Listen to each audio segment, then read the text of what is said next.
2 കൊരിന്ത്യർ 12-ാം അധ്യായം 9 പഠിപ്പിക്കുന്നത്, എൻ്റെ കൃപ നിനക്കു മതി എന്ന് പറഞ്ഞ് ബലഹീനതയിൽ ബലം നൽകുന്നത് ദൈവമാണ് എന്നതാണ്. നമ്മുടെ ജീവിതത്തിൻ്റെ ബലഹീനതയിൽ നാം തളർന്നു പോകുമ്പോൾ, ബലഹീനരായി മാറ്റപ്പെടുമ്പോൾ നമ്മെ നിർത്തുന്നത് ദൈവത്തിൻ്റെ കൃപയാണ് എന്ന് മനസ്സിലാക്കുക.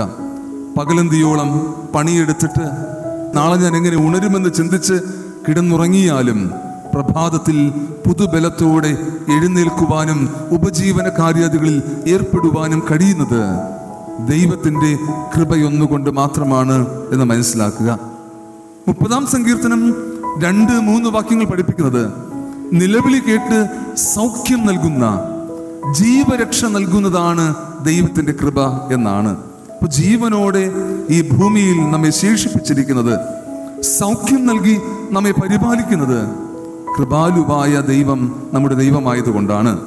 മാരക രോഗങ്ങൾ ഈ നാളുകളിൽ പ്രായവ്യത്യാസമില്ലാതെ ജനങ്ങളെ പിടിക്കുമ്പോൾ, ജലദോഷവും പനിയും നടുവേദനയും തുമ്മലുമൊക്കെ ഉണ്ട് എങ്കിലും മരിച്ചു പോകാതെ നാം ജീവിക്കുന്നത് ദൈവത്തിൻ്റെ കൃപയൊന്നുകൊണ്ട് മാത്രമാണ് എന്ന് മനസ്സിലാക്കുക.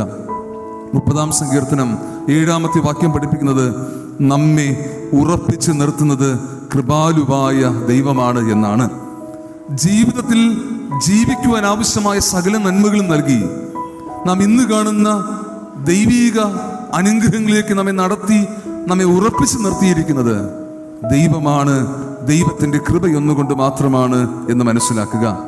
ഒരു നേരം ഭക്ഷണം കഴിക്കുവാനായി നിവൃത്തിയില്ലാതെ അനേകർ നമ്മുടെ ചുറ്റും ജീവിക്കുമ്പോൾ നാം സുഭിക്ഷമായി ഭക്ഷണം കഴിക്കുന്നത് ദൈവത്തിൻ്റെ കൃപയൊന്നുകൊണ്ട് മാത്രമാണ് എന്ന് ചിന്തിക്കുക. കോരിച്ചൊരിയുന്ന മഴയിലും തണുപ്പിലും നേരാവണ്ണം ഒന്ന് അന്തിയുറങ്ങുവാൻ കഴിയാതെ, തലചായ്ക്കുവാൻ ഇടമില്ലാതെ, കടത്തിണ്ണകളിലും റോഡ് വക്കുകളിലും ഫുട്പാത്തുകളിലുമൊക്കെ ജനങ്ങൾ അന്തിയുറങ്ങുന്ന നമ്മുടെ നാട്ടിൽ ചോർന്നൊലിക്കാത്ത സുരക്ഷിതമുള്ള ഭവനത്തിൻ്റെ ഉള്ളിൽ പാർക്കുവാൻ നമുക്ക് കഴിയുന്നത് ദൈവത്തിൻ്റെ കൃപ കൊണ്ട് മാത്രമാണ് എന്ന് മനസ്സിലാക്കുക. അപ്പം നാം ആരാധിക്കുന്ന ദൈവം, നാം വിളിച്ചപേക്ഷിക്കുന്ന ദൈവം കൃപാലുവായ ദൈവമാണ് എന്ന് മനസ്സിലാക്കുക. ബലഹീനതയിൽ ബലം നൽകുന്ന, ജീവനോടെ നമ്മെ സംരക്ഷിക്കുന്ന, സൗഖ്യം നൽകുന്ന, നമ്മെ ഉറപ്പിച്ച് നിർത്തിയിരിക്കുന്ന, സന്തോഷം നൽകുന്ന കൃപാലുവാണ് നമ്മുടെ ദൈവമെന്ന് ചിന്തിക്കണമേ.